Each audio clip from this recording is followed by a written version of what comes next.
You cannot go from how you are right now to waking up at like 5 a.m. and having this 2-hour scheduled, customized morning routine.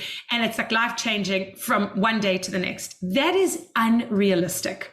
So that's my first thing I'm going to tell you is like, if you really want to change it, just be realistic about the fact that it's going to be a bit of a journey and you're going to have to take this path to figure out what works for you, because that is the key. All right. I'm Rebecca Hay, and I've built a successful interior design business by trial and error, podcasts, online courses, and so many freaking books. Over the last decade, I've grown from an insecure student to having false starts to careers, and now I'm finally in the place where I want to be. Throughout my journey, it's been pretty obvious that I'm passionate about business and helping other entrepreneurs do the same. Each week, I'll share tangible takeaways from my own experience and the experiences of other badass women to help you build your confidence and change your business. Hey, it's Rebecca, and you are listening to Resilient by Design. Today, I interview Liat Horovitz, and wow, what a dynamo. You guys are going to freaking love this episode. Liat is a results coach, and she and I dive deep into the conversation about a morning routine, what you need to do to set yourself up for success, and why your morning routine does not mean you have to jump out of bed and exercise necessarily. I think you're going to love and be really motivated by her energy in this episode. I mentioned that she's a results coach. She's also the host of her own podcast. It's called the Results Club Podcast. So go check that out where you're listening to this one. But essentially her story is that she climbed the corporate ladder in marketing and tech for 13 years. And then she left her day job to find and pursue her true passion and purpose, which is a combination of coaching and content creation. Liat works closely with her clients to define their ideal results in life and business, which is why I love talking to Liat, because she gets it. She loves talking to business owners. She understands that so much of your personal development fuels your professional development. And she uses a variety of strategies like mindset tools and techniques to help her clients achieve amazing results. She offers one-on-one coaching, mastermind groups, and life-changing retreats. I hope you guys enjoyed this episode with Liat. Welcome, Liat, to the Resilient by Design podcast. I'm so thrilled to finally have you on my podcast because you so graciously had me on yours a while back. Thank you so much for having me. It is a real honor to be here. I'm so excited. So why don't we just kickstart this by you sharing with everyone sort of who you are and what you're all about? Absolutely. So my name is Liat Horovitz. I am South African. I was raised in South Africa, as you can hear with the accent, but I live in Toronto. I've been here for 20 years. That's a little long. I've been here for 10 years. Otherwise, that would age me a lot. And I am a results coach. I have a podcast. I work with clients who are driven high performers to achieve their ultimate results in life and business. And I came from the corporate world. I worked in corporate and in tech, specifically in the marketing space, for 13 years, and then figured I needed to find what I want to do with my life when I grow up. And so I went off and did that, became a coach, and fast forward a bunch of years, I think 4 years to be specific, in this business. And I have never been happier and more fulfilled on the right track. So that's my story in a nutshell. Oh my God, I love that. I love that. Okay, so many things that I want to talk about, because lately I've been following your journey on Instagram here and there, and I saw that you just were on live television. Tell me about that experience. It's funny because I always dreamt of being on TV, for real. And I've done certain things in my past and certain adventures and certain hobbies and things that have, I guess, I'd hoped would take me in that direction. And then this happened so organically and naturally because I met someone who works for breakfast television whilst volunteering at my son's school. And we started chatting. And then she was like, who are you and what do you do? What kind of a teacher are you? So I said, no, I'm not a teacher. I'm just a volunteer. Anyway, long story short, she was like, I would love to have you on the show. And fast forward, and there I was on a breakfast television segment in the morning, talking all about morning routine and how to set yourself up for a power day ahead, because morning routine is so important. And a lot of people really profess that you should have a very specific morning routine. I agree, but I also disagree that you really need to customize it for yourself. So I had such a privilege to go on breakfast television and talk about it in a very short segment about what my 3 sort of non-negotiables are for the morning routine. And I didn't want to leave the couch. That's all I'm going to say. I was like, is it over? Why? I don't want to go. You're like, I can host this show. I could stay here. Exactly. So yeah, they were really kind and fabulous and just such nice people. Honestly, not that I'm surprised, but I guess I was even more so pleasantly surprised at how lovely they were. And hopefully I'll be back. Let's see. Awesome. I love that. I think that's amazing. I did one stint in morning television on CHCH Morning Live. Yeah. And I did not enjoy having to wake up so early. And I thought, how do people do this for a living? I don't know. That was the next level. I think those presenters are waking up at 3 a.m. for hair and makeup. Yeah. Insane. Yeah. Like, I don't know about that. That's a different life. They must be asleep by like 7. Oh, absolutely. Absolutely. Anyways.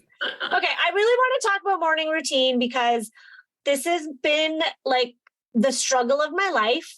And I probably by life, I mean like the last 3 years since I realized this is something that I need. I have personally, I just can't get out of bed. And part of it is that I don't get great night's sleeps because my kids are up or my husband's snoring. So then I go and I sleep in my son's bottom bunk. And then I'm like, okay, I just need every extra wink. But then I hate waking up and like, this isn't just all about me, but I feel like others can relate. I hate waking up in the morning after my kids and then feeling like I never have enough time. And I'm thrust into the day. I'm thrust into my work. I'm getting in the car. The neighbors are out having a coffee, chatting. They're like, oh, hey, good morning. I'm like, yeah, peace out, F off. I have to get to the office.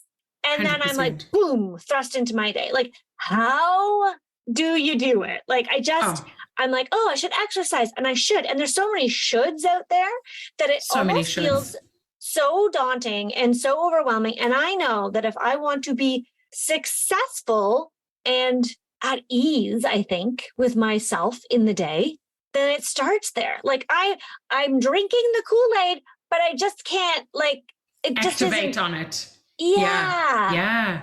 Is that like normal? Do you hear your clients say that all the time? I don't just hear my clients saying that all the time. I say that too. Like that is totally normal, 100%. I will say a few things. Like I made notes quickly while you were talking. A few things jumped out at me. Number one is that it is a process.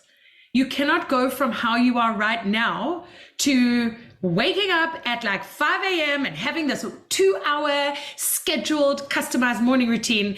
And it's like life-changing from one day to the next. That is unrealistic. So that's my first thing I'm going to tell you is like, if you really want to change it, just be realistic about the fact that it's going to be a bit of a journey and you're going to have to take this path to figure out what works for you, because that is the key.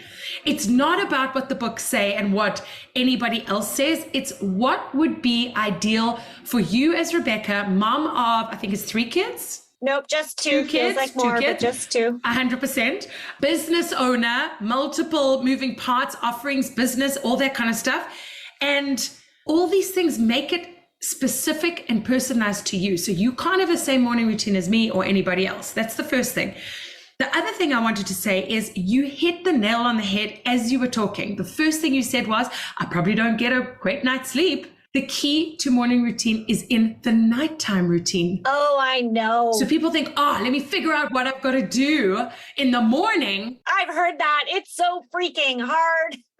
So what actually has to change before anything, if you wanted to, is visiting your nighttime routine, tweaking that, and then we can talk about the morning. It's like, which comes first, the chicken or the egg? In this case, it's the nighttime routine before the morning routine. Mm-hmm. If you are not getting a good night's sleep, if you're not getting enough sleep and the quality of your sleep is not great, there is no way you're going to be motivated or want to wake up earlier in the morning. And so this is where my journey started. I thought it was all about the morning. I read the books, I did the things, woke up early, tried it, felt hideous about it, didn't love it. Then I was like, don't be silly. Like if I don't change my habits at night, I'm still going to bed at midnight or whatever it is and watching shows and scrolling till that time. And then the eyes are closing and you kind of keep them up. If you were seeing us now, you would see like I'm holding my eyes like matchsticks, holding them open. that is not good for helpful sleep. So I actually changed everything about my nighttime routine. I used to be a night owl. I now go to bed much earlier. It doesn't have to be insane. You don't have to go to bed at 8 o'clock or 9 o'clock, but a bit earlier. And what you're doing before bed is crucial. I don't watch things anymore. I know this is extreme, but I don't. I don't watch Netflix. I don't watch YouTube. I don't scroll. I actually read, and I read fiction or memoirs, and I find books that I absolutely love.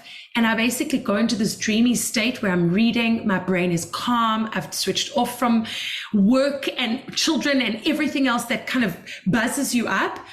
And then I fall asleep into this magical sleep land. I don't know. It just feels so different.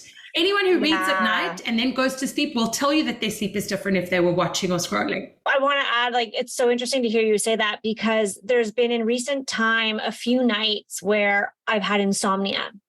And I'm never really been that person. I don't fall asleep instantly like my husband. He closes his eyes and he's already snoring. But How do they do that? I have know, that right? too. Yeah. Anyways, we've been watching, not every night, but there were a few nights we were watching television, specifically Succession, which is my new obsession. It's a fantastic show, but it's very stimulating to me. And so my husband pointed out, he's like, babe, you can't watch TV before bed. It lulls him to sleep and it prevents me from sleeping. Absolutely. And so I'm very aware of that now, that it doesn't even really matter. Okay, yeah, that might be a stimulating show, but sometimes I kind of get caught up. I'm like, oh, I'm going to watch this YouTube video of this influencer, or oh, I just wanted to check that thing. And maybe I'll open up my laptop because I didn't get that thing done. And if I get it done now, then I don't have to do it tomorrow. There we there's go. a million excuses we tell ourselves. And then my brain is like, yeah, it's a slippery slope. Yeah. So I would say that the whole thing about watching at night, it's a very difficult relationship that I'm not saying everybody has to get rid of. I'm just saying you have to find what works for you. And it may mean having to dealing with a bit of a breakup, you're dealing with grief. I used to love my shows, love. I would get into a show. My issue was I couldn't stop after one episode. If I could, I wouldn't have a problem. If I'd watch one episode and then go to bed and read for a bit and go to sleep, but I know my personality. I tried it didn't work. So you have to figure out what can work for you and then act accordingly so that you do get that calm down before bed. Because like you say, you are wired after work, watching a show, whatever it is. I just want to add one more thing. I have this hard and fast rule that unintentionally I came up with for myself. And that was when my kids were little, I used to, take them upstairs to bed. And we would do bath time and bedtime. And then by the time they were done, 8:30, 9 now, or 9:30, because they're older. If I came back downstairs after I was done with them, it's like me riding the night off. It's a disaster. I will eat things that I don't necessarily even want, but are just what can I snack on? Number one. Number two, I most probably will work, which is a slippery slope into never-ending abyss of what else can I do? And number three is I will probably watch something or procrastinate the bedtime. And so I'm going to bed super late. And I kind of just give it up as if to say this night is a write-off. Whereas if I stay upstairs and I've cleaned the kitchen before we go upstairs and I've eaten the dinner and the whatever, if it's fruit or whatever afterwards, before we go upstairs, and everything is kind of sorted out, and then we physically go upstairs and I make a mental note, you're not going back down. It's my night is 80% made already. It's success. A few things that I love that you said there. One is that you do the dishes and you clean up that mess before. Yeah. I find that very powerful. I don't always do that, but now hearing you say that, I listened to an episode of the Mel Robbins podcast once where she was like, don't leave dirty dishes overnight. Nobody wants to come down and start their day that way. And I'm like, I know that, but then I get tired and I'm lazy and I'm like, oh, we'll just, just soak overnight. And so I found that makes a difference is doing those dishes. But my question for you is, how much of this sort of need to maybe binge watch or go downstairs and eat a snack after the kids go to bed has to do with us feeling, especially as women, I'm going to say, and it's mostly females listening to this podcast, how much of that is we're not taking time for ourselves. Yeah. Yeah. And it's I'll speak for myself. I'm so desperate for me time Absolutely. that I'm like, I have an hour and a half. I feel gypped if I don't get it. Yeah. To be honest. Yeah. And I think it's because I'm not filling my cup up by taking a day, by doing something on the weekend that the weeknights feel like it's all I have. Do you know what I mean? I absolutely know what you mean. And I want that time as much as you do. In fact, it's not that I want my kids to go to bed so I can have it, although sometimes, of course, that happens. But the fact that my night could be over once they're asleep is like, it's impossible to me because I need my time. I just then choose to do things with that time that really, really serve me and what I really need and want. Not a band-aid for what I think I need and want, which would be unnecessary snacking, binge watching, and so on, which of course have their place. Please don't get me wrong. I obviously sometimes do those things, but I do things like having a bath. Can I just say? I love that. Even if you're watching a show, I know this sounds crazy. I don't know what devices people use. I just use my laptop. Back in the day when I was watching something, but I didn't want to go back downstairs because again, leads it to an unhealthy place for me. I would just keep it upstairs and then I would watch while having a bubble bath. And I'm like, what is this fabulousness? This is so nice.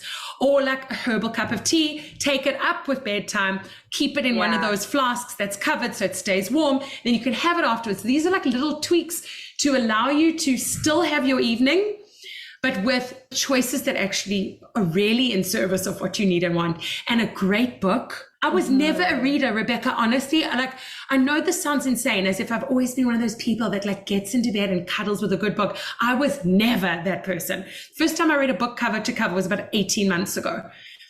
And it started by kind of like force. I can relate. Yeah. But then once you get into it and you start to open yourself up to the world of these stories, I was getting the fix more so from a good book than I was from a TV show. Because I'm sorry to say they're not making shows like they used to. They're not. Succession may be great and there are other shows that are out there that are great, but I find that I would finish a show and then I'd be like a scavenger searching. What is the next show? Like I know, and there's desperate. Nothing. There's nothing. You go through one streaming service to the next streaming service. There's nothing. Right? So I'm saying like I have found that feeling in a really, really good book. And then I cannot wait to get into bed to read a few more pages. It's amazing. I think it's interesting that you made the distinction by saying that you are reading books that are fiction. Yes. Or memoirs. And I think that's really important to highlight because my tendency when I do read, and I have a hard time finishing books still because I jump on to the next one. There we go. It's my personality, but I love business books. But the problem with the business books before bed you cannot. Is like, it starts going. The mind is spinning. The mind is ticking. Go, go, go. And so there are times when I listen to a podcast, but before bed, I find it, I do better if I listen to like Michelle Obama's an audible book. An audiobook. Yeah, right. Sorry, that's what I meant. Right? Because it's not getting me thinking about strategic moves and, did I get that ad going? Or, Totally. This. Yes, 100%. It's an absolute no from me if it comes to a business book, personal development, professional development, any learning at night. And I'll take it one step further because we're now into this. I am a big reader and consumer of the business books, the self-help, all the things. I find that not only do I learn from it, but I also pick up a lot of tips and tools for my clients and for my programs and for my retreats from these books. So I have a hard and fast rule. I don't read those hard copy. I actually listen to those during my day. So when I'm going for a run, when I'm working out, when I'm washing my dishes, I didn't like stacking the dishwasher, when I'm driving in my car on my own, or just going for a walk, any and every moment that I have where I'm not speaking to someone on the phone and I actually want to be listening to something, that is when I will audible all the business and personal development. And then at night, such a clear distinction. It's reading for pleasure and calm. That is so good. All right, designers, if you have been looking for a go-to source, a go-to supplier who will allow you the creative freedom to design your own custom art area rugs for your clients, I have the vendor for you. Studio 321B has been my go-to source for years for literally every single interior design project we do. They have decades of experience and area rug knowledge. Anthony, the founder, is my go-to. You need to ask for him because he will get you sorted to help you design area rugs that are done at a very fair price. In only 90 days, you can have the area rug of your client's dreams. Go find out more, run to their site, studio321b.com, or check them out on Instagram at studio321b. Okay, the nighttime sorted. So then how do we, in the morning, like a couple of tips, once we've got our nighttime sorted, what do we do? So you said the next thing that was like a clear green light from me is waking up after your kids. If you have children, you're waking up on defense immediately. You have no second to breathe. Even if they've gone downstairs and they're older and they're sorting themselves out, the pressure and the expectation from you as a parent to then parent and to start the day is very different than if you woke up before them. Now, obviously, they're not robots. You can't be sure what time they for sure are going to wake up, but you have an idea. You have your children, and on an average day, if they're waking up at 6:30 or at 7 or at 7:30, you know that even if you woke up 15 minutes before them and just lay in bed, but woke up slowly on your terms, thinking the thoughts, doing the things that you want to do, rather than the bombardment of the day has started, the door bangs open, the child comes in, taps you on the shoulder, I'm hungry, I'm this, we got to get going, whatever it is. Can I watch TV? Can I have your phone? Whatever those questions are that we all get in the morning, that is where the secret lies. Now, if you want to take it a step further and actually do a few things before they even wake up, even if it's, I have some clients, and this is fascinating to me, they wake up before their kids just to go downstairs and have a coffee quietly at the kitchen table with nothing, with like no agenda, just to have that. And I'm like, that is remarkable. Because I don't know, first of all, I'm not a coffee drinker, but I don't think I would do that out of choice.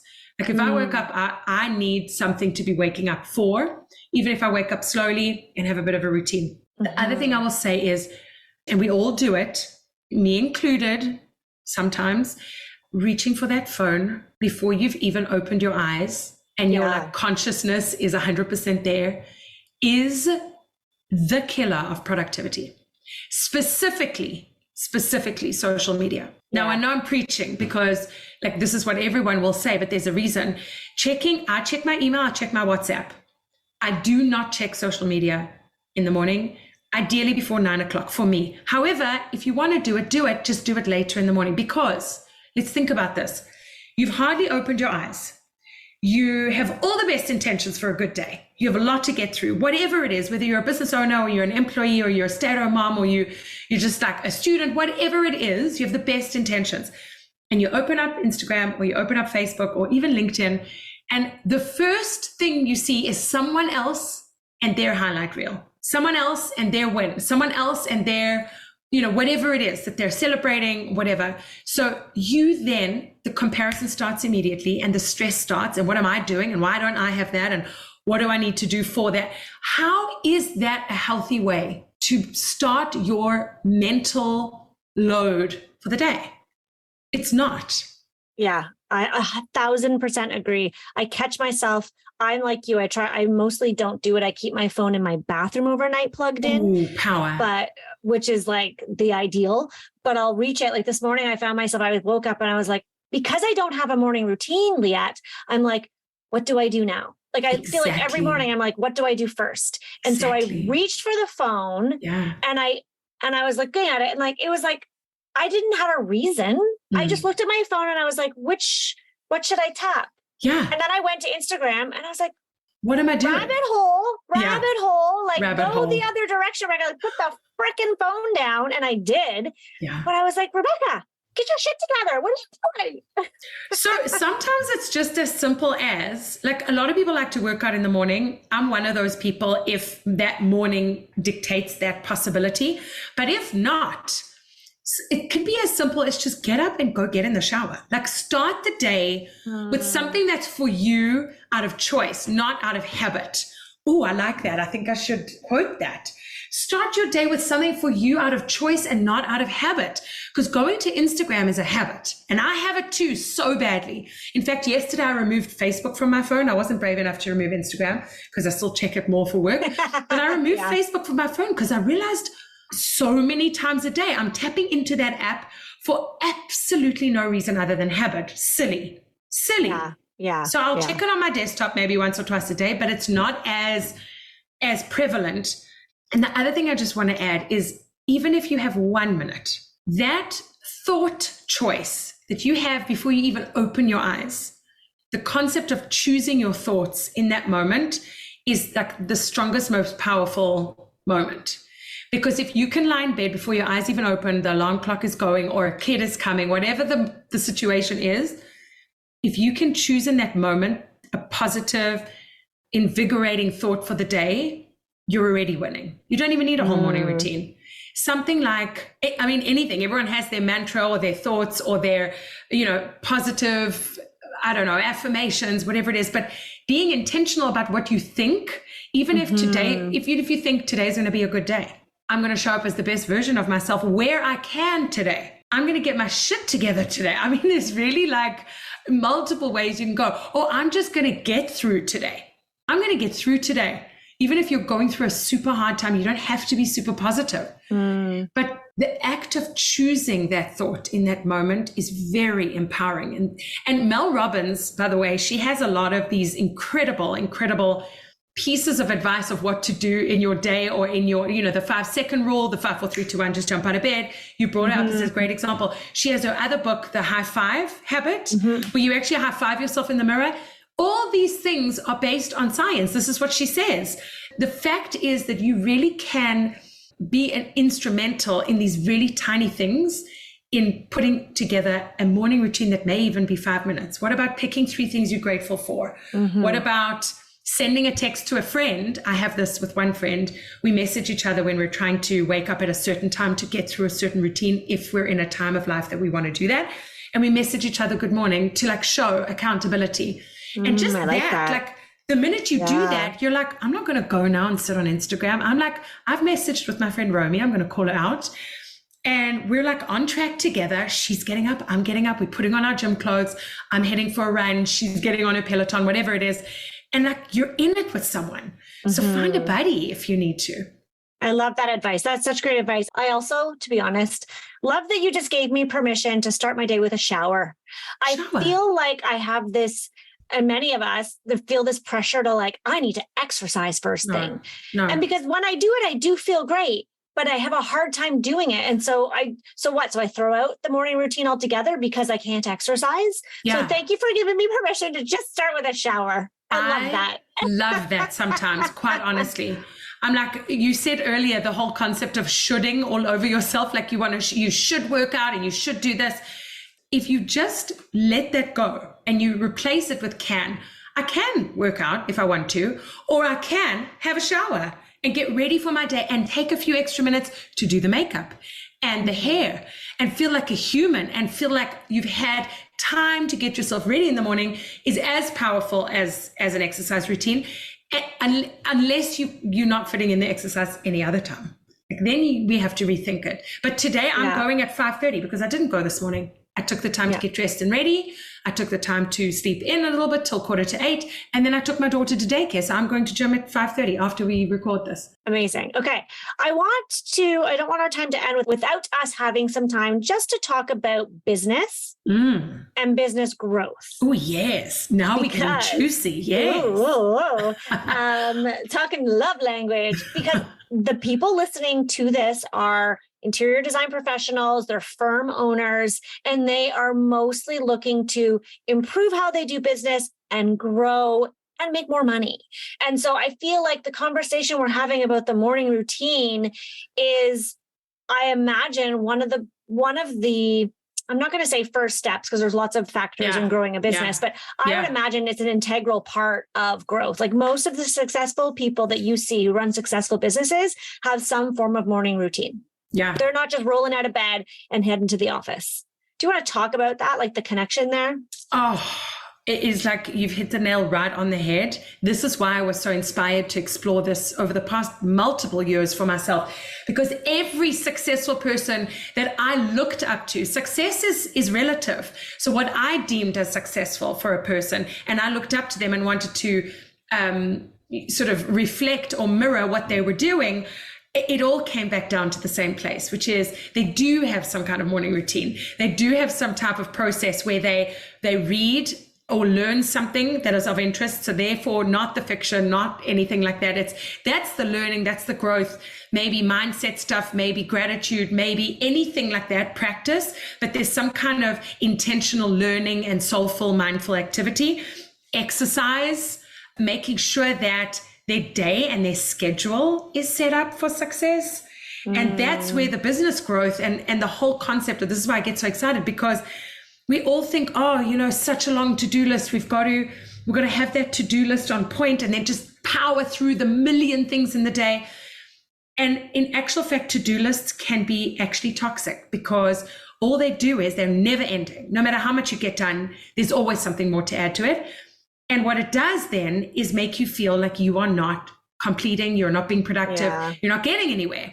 So I say, and I spoke about this on Breakfast Television, put the to-do list away. Do it once a week. Have your running to-do list on one page in your notebook or on your laptop or in your your planner, however you like to do it. But then each day in the morning, pick 3 to 5 specific priorities, specific and measurable priorities for that day, no matter how big or small, personal or professional, and nothing else gets done until those 3 to 5 things are complete.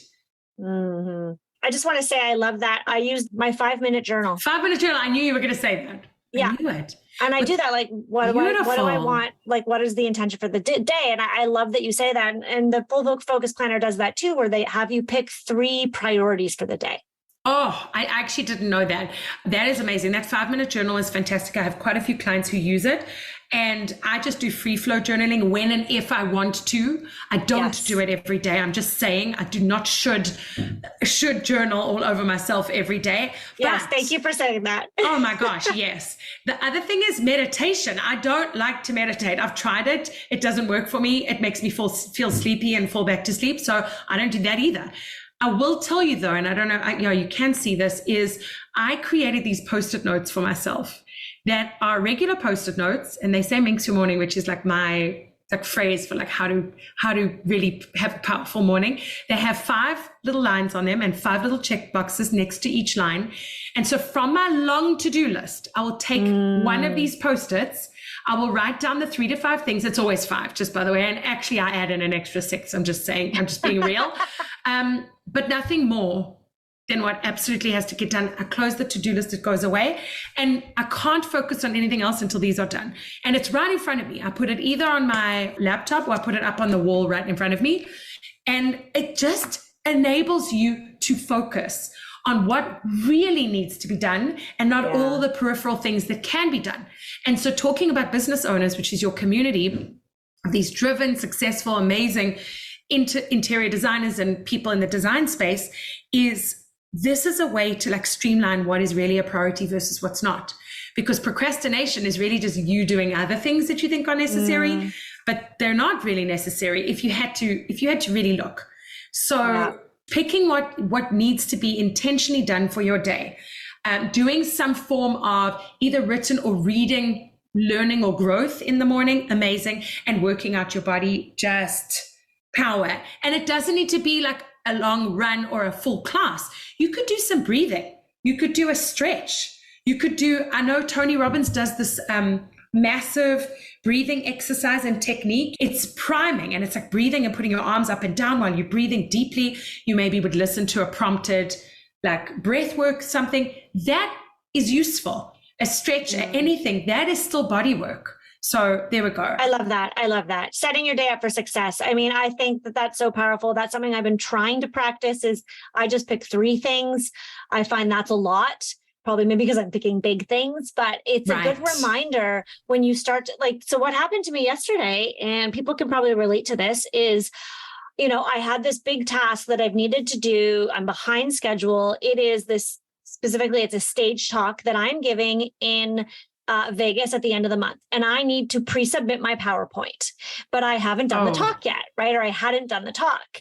But then there were other things that needed my attention. And so I'm like, well, I just want my brain immediately went to, and this was yesterday, went to, okay, maybe I'll just collect all those passwords that I need for there's a launch company that's helping me with my next launch because I can't do it all myself.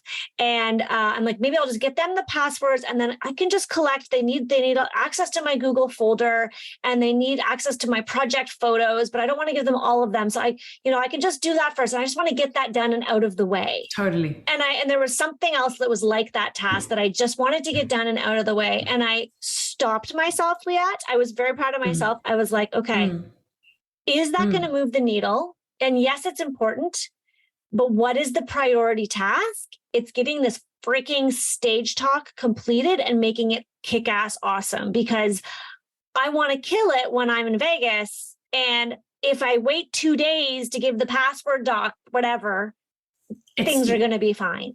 Absolutely. You did exactly what was needed. I was like fighting myself. It was like unnatural to me because I just love checking things off a list. And it can be so tempting to take the low-hanging fruit. Like, what's quick and easy? Oh, let me just go through my inbox. Yeah. Right? And then or like calling a doctor to make an appointment. You're like, oh, I feel so good. I made that call. Totally.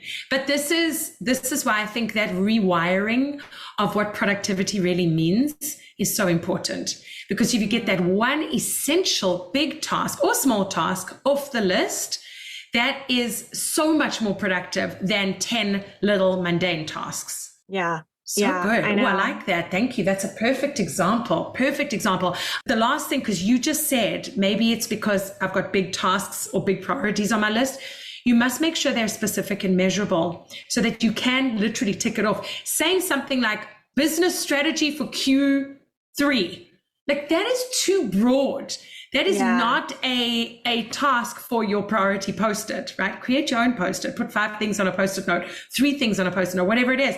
But that is too big. It's too fluffy. It's got to be, perhaps you're writing the skeleton or you're writing the first draft of that business strategy for Q3, or just picking the revenue amount or creating the Excel sheet, like whatever it is that you do, or it's hiring the right coach or joining Rebecca's program or whatever it is, researching it, like making a decision about joining your program could be on the list if you've done all the research before, if you've got to a point where now I'm decision ready, but you may not be ready. So perhaps it's research Rebecca's program, right? So make it specific and measurable. I love it. I love it. Oh my gosh. So much wisdom. We're going to have you back on the podcast to talk about more things. I love your examples. I love chatting with you anytime. I feel like this has to be continued. We have to go for dinner, but it will have to end early because I'm going to bed early. Just saying. I know. That's fine by me. You can help train me. I love it. Just pick one thing to start. If it's your 5-minute journal every day, do that for a week and then we'll chat in the morning. Yeah. Okay. I will keep you posted, lady. Absolutely. Especially when it's like nicer weather. The sun is out. It gets bright early. It is a lot easier. Nice. I do wake up naturally. That's the thing. I wake up naturally and then I'm like, meh. What do I do? And I go back to sleep. So you need to plan what you're doing the night, like the day or the night before, or even the week before, and be like, this is what I'm doing on these mornings. Otherwise, that openness just leaves time for procrastination. To be discussed. We'll discuss it next time. To be continued. We'll have to do another part 2. I'd love it.